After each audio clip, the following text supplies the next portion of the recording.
Since the Second World War, the keys to this door, number 10, have been held by either the leader of the Conservative or the Labour Party. But is that two-party system coming to an end?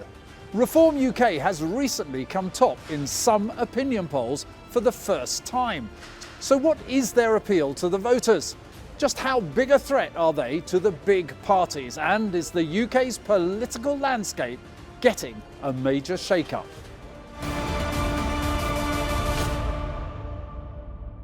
Reform UK is a right-wing party which has only been on the scene for 7 years. But like many right and even far-right parties across Europe, it's had a meteoric rise in the polls. Our reporter, Felix Forbes, has this report. Labour stormed to power less than a year ago. But while the result was a massive majority, it was achieved on a knife edge. Their insurgent right-wing rivals, Reform UK, came second in 98 constituencies, and their popularity has continued to grow. They've capitalised on anger from voters. These farmers recently protested against higher taxes, and it was the Reform Party's leader, Nigel Farage, who was front and centre. What actually works anymore?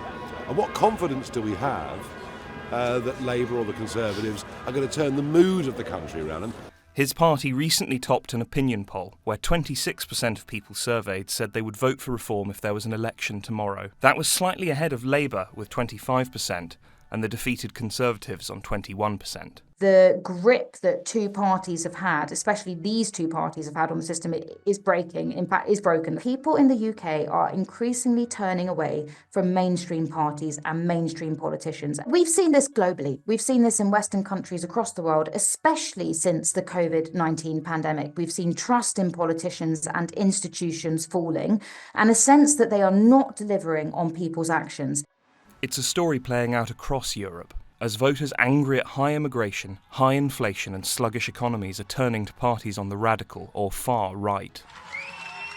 In the UK, we're still in the early stages of Labour's parliament, and the government has 4 more years to regain support. But both Labour and the Conservatives have a lot of work to do to win back votes. One crucial attribute that Nigel Farage, the Reform leader, has, he's got the ability to speak and articulate that pessimism that the public feel. And he does it in a language which is very accessible, and he's able to tell a clear story in a way that, frankly, Sir Keir Starmer, the Prime Minister, never has been able to do so. We have seen most Western European countries see fundamental changes to the structure of their party politics. The UK, in some sense, has been unique in largely retaining its two-party system up to now. We should not assume that it's necessarily fully insulated against the chill winds that currently face it. Local council elections in May will show which way those winds are blowing. Reform are huffing and puffing, but might they actually blow the house down? Back in the studio, I'm joined by the Deputy Leader of Reform UK, Richard Tice, the Member of Parliament for Boston and Skegness. Richard, welcome. Thanks for joining us here on Westminster Watch. You must be thrilled.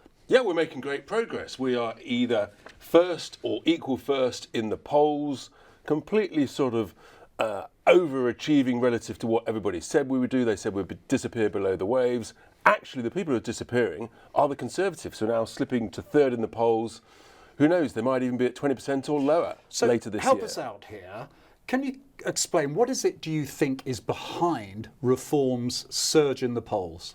I think what it is that we are talking about the key issues that are of concern to ordinary folk up and down the country. The issues of immigration, the issues of the cost of living, with clear solutions how actually to deal with these issues. Net zero immigration, I think, is what the majority of people actually want, where you've got smart immigration, highly skilled, highly qualified, prepared to integrate, work and speak the lingo. And then with regard to the economy, the reality is that the higher bills, the cost of living, is primarily being driven by this obsession with what I call net stupid zero, which is driving up bills. And I'm going to make a prediction. You're talking about green policies. I'm talking about the eco-zealots' obsession with getting rid of all our industries like steel, like car making, like the chemicals business, anything involving industry and lots of energy.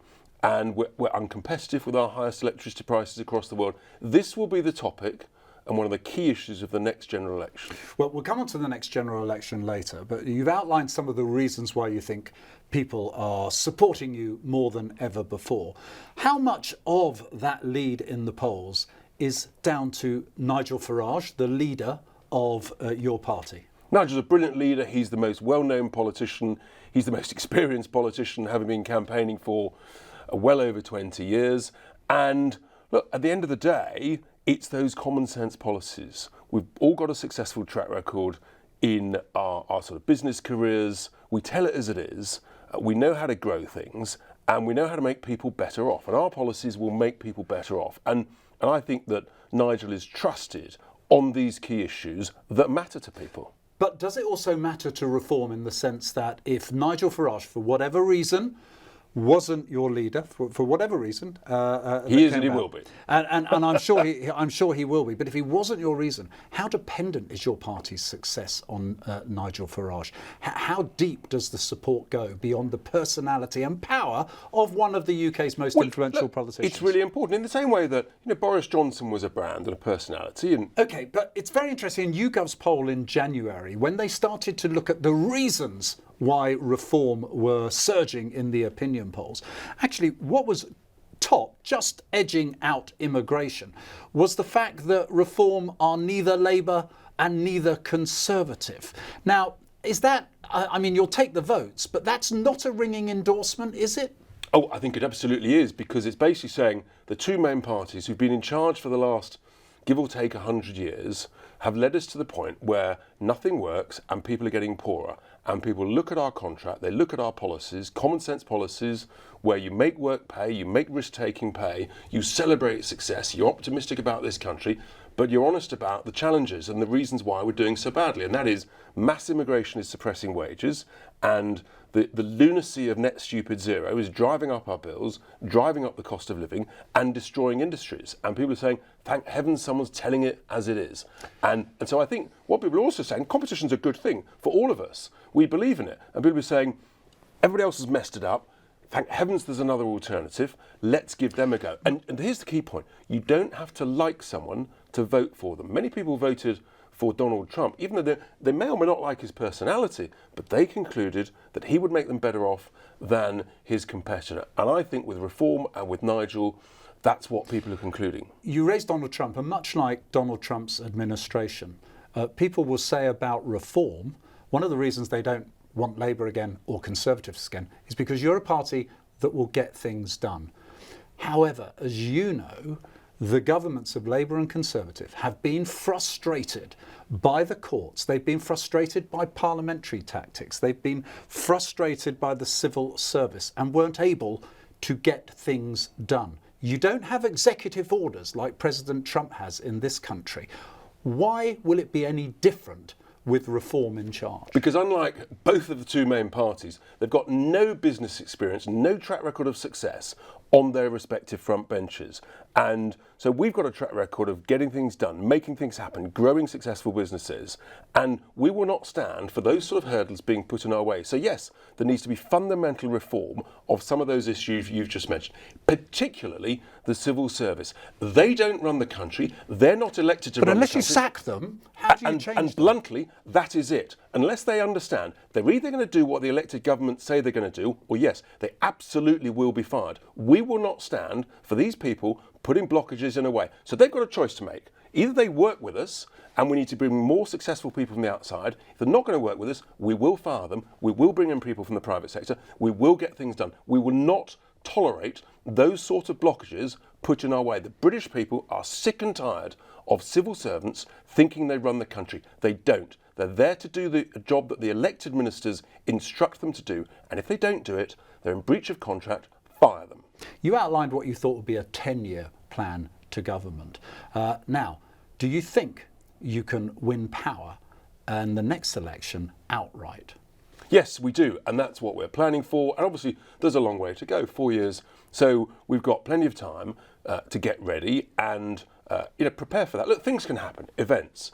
But unless this government makes people better off and gets this economy growing at the sort of levels that it used to grow in the 80s and 90s of 2.5 to 3.5% per year. And I cannot see that under the burdens that they're imposing on the British people. How do you build if you like, a depth of voter that will reach because we're enough building, to give you that lead? We've got, as we speak, in 6 months we've built up 400 branches. You know all about branches. And you're talking about local organised grassroots reform. activity. Yeah. Meetings are going on every day, every week. Dozens of branches with 50 to 100 people meeting. Saying, how can we help? But your appeal has to reach right across to centre-left voters, centre-right voters. What's your appeal for that? It won't all hinge on immigration, will it? No, it'll appeal on the key thing. Who's going to make people better off? And they might say, I don't like Richard, I don't like Nigel, but I think they'll get the job done and I think they'll make me better off. And that's what they did with President Trump. And that's a key thing. Who will bring the cost of living down? Neither of the two main parties, they've done exactly the opposite. They've let the cost of living soar. We will bring it down. We will cut the huge amount, the obscene amount of wasteful spending in government. We have plenty of people who will go in and who will cut this waste at every level. Now look, we've got local elections in May. We hope we can do really well and win lots of seats. Who knows? We might even win a council. We've got devolved nation elections in Wales and Scotland next May 2026. We're polling first or first equal in Wales. Extraordinary things could happen. A lot of hard work to do.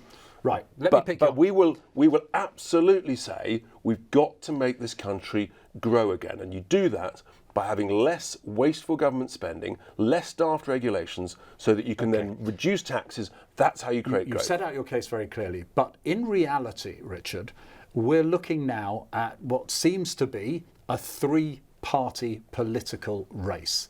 You are in the lead, and the Conservatives about 5 points behind you, and Labour 1 or 2 points behind you. Now, that suggests it's still going to be quite tough for you to win an outright election. And if you do not win it outright with your own majority, but there is the prospect of a Conservative and Reform coalition after the next election, are you really telling me if either you or Nigel Farage, if he's leader at the time, were offered the chance to be Prime Minister and the keys to number 10, you would not go into coalition with the right-wing Conservatives? You're getting into hypotheticals. Our plan is very clear. You're sounding like an ordinary politician there. I thought you were different. We are different, but look, at the end of the day, we're focusing on winning outright. We've got a long way to go. Let's see what happens. But what I am saying is I think the reason we are ahead in the polls and we've got momentum, I think we're going to keep growing, and I think the Tories are going to keep reducing, going down in the polls. I think actually that's because we're trusted to get things done. The Tories had their chance and they blew it, and people won't forgive and they won't forget. That's the difference. There's another key thing here, which is money, finances. We're raising money. Don't think the Tories are. OK, now let me just, if I may, ask you about parallels that are drawn between reform and the rise of far-right parties in Europe. Are you happy when that comparison is made? No, it's daft. It's ridiculous. But let's remember, all of our haters, they throw around these smears and these labels and try and suppress debate. They called Georgia Maloney far-right when she was elected. She's now the darling of EU politics. So, and actually, she's had some successes despite being a member of the European Union. So look, at the end of the day, but here's the point though. We're now leading in the polls. So clearly the British people are rapidly concluding the mainstream media and trying to smear us with these daft labels. Which Richard, forgive me, they'll continue to do so. So tell us here today, for example, what differentiates you from the AfD in Germany? I'm not interested in the AfD in Germany. What I'm interested in is making people better off in this country, making work pay so that you don't pay any income tax until you earn £20,000. How to get to zero waiting lists by reforming the way we do healthcare in this country. How to have lower energy bills by scrapping the lunacy of net zero. How to grow wages by restricting the supply of labour, by having net zero immigration. These are the important things that will make a difference to the lives of British people. And also securing our borders and having a very, very strong defence, investing in defence, and lastly, but very importantly, getting the appalling crime levels down, reducing shoplifting and knife crime and many other related crimes in what's become a lawless Britain. Just got time for one last question for you. Have you Richard Tice particularly, but your party, have you broken the two-party system? I think we have. Competition's a good thing. If you've got three parties bumping around in the mid-20s, that's a good thing. More debate, more discussion, more options. The voter is the winner at the end of the day, and that means the country is the winner. Richard Tice, Deputy Leader of Reform, thank you very much indeed for joining us here on Westminster Watch. Well, let's hear from some commentators now to talk about the impact of reform more widely. I'm joined by political journalist Zoe Grunewald and former Special Advisor to the Home Office, Claire Pearsall. Welcome to you both. Zoe, let me start with you. What did you make of that interview? I thought it was very classically Richard Tice. You know, he's a very kind of confident speaker. He has all the kind of talking points that you hear over and over again. You know, the war on net zero, the war on immigration, etc., etc. There were some things I found particularly interesting. One of the things I found really interesting was when you asked Richard Tice, how will you be sure that you'll get things through government in a way that Labour and the Tories can't? And his response seemed to be, that they were going to clamp down on the civil service. He was going to sack them. He was going to sack them if they don't do what the Reform Party want, which I think is, I think that's a slightly scary statement for a politician to make. It doesn't really work like that. As we know, civil servants have a kind of check and balance role as well as implementing policy. And the other thing is, of course, his statement that we are business leaders. We have business expertise on the front bench. Many people would agree with that. Yeah, I mean, it may well be true, but I do think there is an interesting tension in the Reform Party that hasn't really been explored yet, which is that there is a large proportion of their voters who want strengthened workers' rights. These are people who have seen their wages stagnated over the last few decades. They have seen working conditions get poorer and poorer. Reform tell them, we're going to make life better for you. But I think if they knew that Richard Tice and his businessman colleagues voted against the Employment Rights Bill, I think they would be quite confused by that, because I don't think that's the message that Nigel Farage and Richard Tice give off. I think they pretend to be a friend of the working class, but I think really they have business interests at their heart. Claire, we touched on a subject with Richard Tice, asking him to think after the election. I said to him, are you really saying that you would not have a coalition with the Conservatives if you or Nigel Farage, as leader of the party, were offered the keys to number 10? He actually prevaricated on that. He didn't rule it out. And to date, he's basically said he wants to smash the Conservatives. Did you read much into that? Of course, and you can see it as a softening of the position, because other members of Reform have come out and said, no deal with the Conservatives, absolutely not, we're going to go this alone. But then for Richard Tice to say, wouldn't rule it out, we need to think about these things, well, that is a completely different message. And I always find it quite interesting when a smaller party says that they would never ever go into coalition, but when tempted by the keys of number 10, as we saw back in 2010 with the Liberal Democrats and Nick Clegg, of course that's going to focus their minds, and of course they're going to look at how much power they really want to have, and going into coalition is likely to be the only way they do it. I don't see them getting an outright majority. OK, well, look, before we get into too much Westminster prediction, we also took to the streets here at Westminster Watch just to actually find out a little bit more about, if you like, how people are responding to the fact that Reform are winning in the polls, if nothing else, at the moment. Let's take a look. I don't support them, but I can imagine that they've become quite popular due to the media. Like, they're quite big. I don't agree with a lot of their policies, to be honest. Obviously, I don't think Labour are doing well. Whether they're doing any better than Conservative, but that's pretty obvious. And I think Reform should have a go as well. People are frustrated with what the mainstream parties should be doing and are not doing. That's why mainstream parties listen to what people's concerns were. They wouldn't have this problem with Reform. Well, I understand why it's going on. I don't necessarily agree with it, but I totally get why people are turning to the Reform Party. People just want change, and they don't see the party that they voted for in the past is doing what they necessarily voted for, and maybe with Nigel Farage, because he is so high profile and out there all of the time, that people see him as someone who can influence change. And I think it is a little bit about immigration too. He's not the leader of a country, no. I think the main contribution he will have will be to make the other extreme left parties and the Conservatives and the Labour Party move more towards addressing the issues that people are going to reform because they care about. He's talking a lot about immigration. I think that's on a lot of people's minds. So I think that's all come to the surface now. I don't know whether the statistics are true or not, but I think that's where he's getting his popularity from. Well, Zoe, they have 5 members of Parliament reform in the House of Commons. How far can they go? Well, I don't think they're going to form a government at the next general election. I think reform have a ceiling. So Nigel Farage, as much as he massively shot up reform's influence and profile at the last election, there's probably a fairly equal split of people who find him a massive off-putting influence on the party. You know, people associate him with Brexit, division. They don't necessarily like the way he goes about things. While he can be an appeal to some, he's not an appeal to others. I also think there are, as I spoke about earlier, splits in the Reform Party, in their ideology and their way of thinking, that could actually become pressure points for the party in the near future. So not only is there this kind of tension between how kind of economically liberal they want to be and how statist some Reform voters want to be, but there isn't necessarily cohesion over the core policies of Reform. So actually... But do you think that matters? Sorry to interrupt you, and the reason I say that is that when asked why people were supporting reform, nearly 20% of those asked said because they're not Labour, because they're not Conservative. That must worry both of you. Does it worry you, Claire? I think you should always be worried about it, especially when you're looking towards the fact we have local elections coming up, where traditionally those smaller parties will do much better. But when it comes to a national general election, the next one is 4 years away, at least.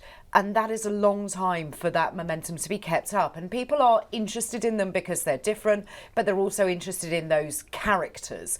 Not necessarily going to go out and put their cross in the box next to a name for reform because they don't know what else they stand for. And at the moment, it's just new, exciting, it's different, and it speaks to problems of the moment.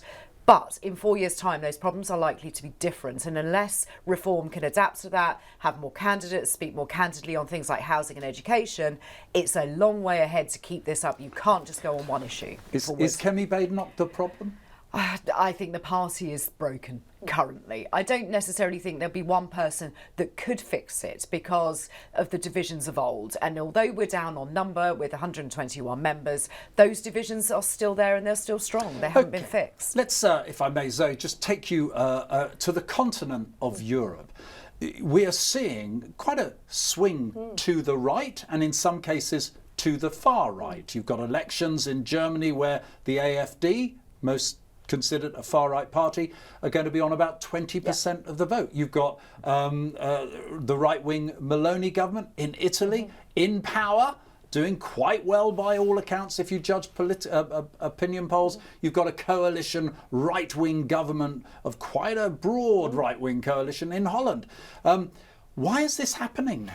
I think there have been failures of modern democratic capitalism that are turning people off. So we've seen things like the COVID pandemic, which seems to really exacerbate this kind of swing to the right. But I think basically what's happened is we have been promised over generations that there would always be progress, there would always be better living standards, people would always have more. And actually what we've seen over the past few decades is people haven't experienced that. People's children can't get on the housing ladder. This is across Europe. You know, wages have stagnated. People are missing out on milestones in their lives that they feel like they're working hard for and can't get. And that is a failure of centrist parties, I think, to really listen to voters. I mean, what we saw in the US is even though the economy was growing, voters didn't feel better off. So if I were part of the Labour government or if I were a centre-left or a left-wing party, I would be thinking, what can we actually do to improve people's well-being? How can we make them feel happier? How can we make them feel like the system is working for them? And I think that's things like improving workers' rights. I think that's things like having investment in the country,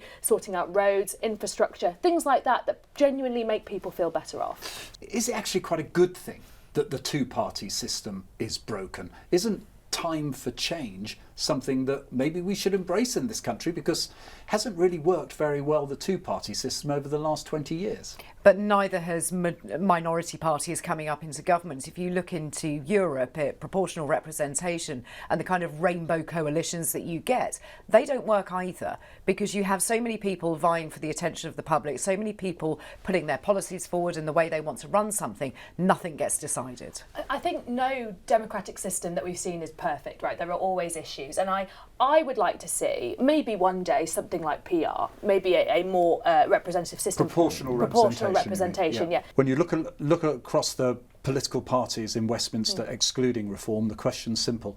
Are they taking the rise of reform seriously enough? I think Labour are now, and we've seen that in their shift on immigration policy. I think that's the wrong thing to do. I think they should be focusing on other issues that really affect people's day-to-day lives. But yes, I think Labour have become a little bit too late to the fact that the public are not happy, and when they are not happy, they will move more towards these kind of parties. And Claire, are the Conservatives, if you like, making the mistake of, if you like, aping reform, copying reform? Is that a mistake? Yes, it is. It is. It's not central to Conservative beliefs to lurch more in one direction. They are trying to out-populist a populist party, which doesn't go well. The Conservatives need to go back to their core set of values, and that's how they'll win another election. Claire Pearsall, Zoe Grunewald, thanks for joining me here on the sofa in Westminster Watch. Thanks again to all my guests for joining me, and you can find out more of our content on X. Just search Westminster Watch. But for now, from me and all the team here, goodbye and thank you for watching.